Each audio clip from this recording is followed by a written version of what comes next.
It happens annually, but the start of Taiwan's military exercises this time comes in the shadow of a warning from Chinese President Xi Jinping.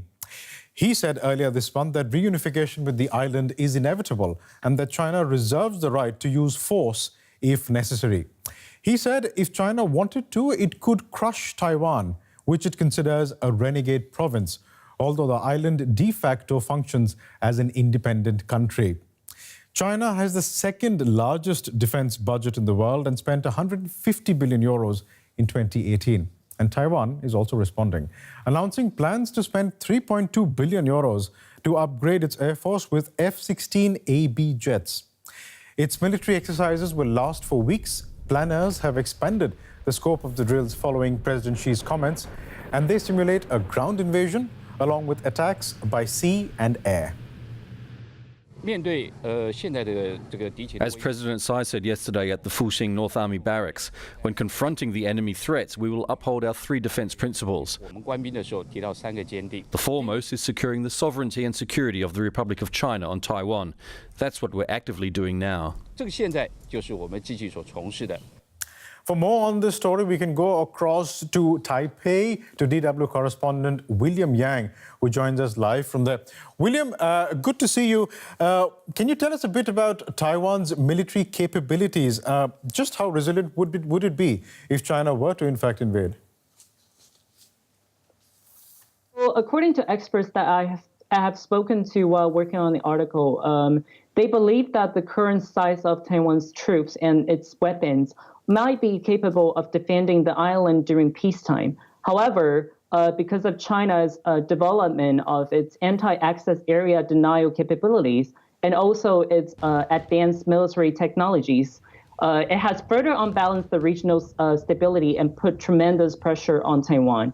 So unless Taiwan is included into the U.S. regional defense infrastructure, experts predict that Taiwan's current military capability could only temporarily hold off and delay the Chinese military progression rather than fully fighting off a attempted Chinese invasion. Now, you spoke of the United States over there. The U.S. doesn't really have an official security agreement with Taiwan, but it's generally understood that the U.S. should come to Taiwan's aid if it were to be attacked by China. What is the thinking in Taipei? Will the U.S. come and help Taiwan if it's attacked? So while the U.S. has vowed to respond if China ever uses force on Taiwan, it has never really specified the way how it would respond and also in terms of its level of involvement. So analysts believe that it is better for Taiwan to not believe that it can fully rely on the U.S. and rather prioritize strengthening its own military. But however, based on past records and trends, it is also likely that the U.S. would come to Taiwan's rescue if China ever militarily invade Taiwan. Now, President Xi Jinping, Chinese President Xi Jinping, has said that Taiwan's reunification, in close inverted commas, is with China is inevitable. Does that scare ordinary Taiwanese? How do they react to it? Taiwanese people have been living under the constant and regular threat from China in terms of militarily invading Taiwan for the last few decades. So unless there is a real military action taken by Beijing, it is likely that the mood in Taiwan will remain the same. We have seen that over the last few weeks after the speech on January 2nd, there isn't really a big change on the street or the mood in Taiwan's civil society. And there is a statistic that shows that if China ever chooses to militarily invade Taiwan, 67% of the Taiwanese people would be willing to defend Taiwan. So that might be an indicator that more Taiwanese people are willing to fight for Taiwan's sovereignty if China ever decides to forcefully reunite with the island. So a large proportion is willing to fight. Is that why Taiwan is trying to push through measures like conscription?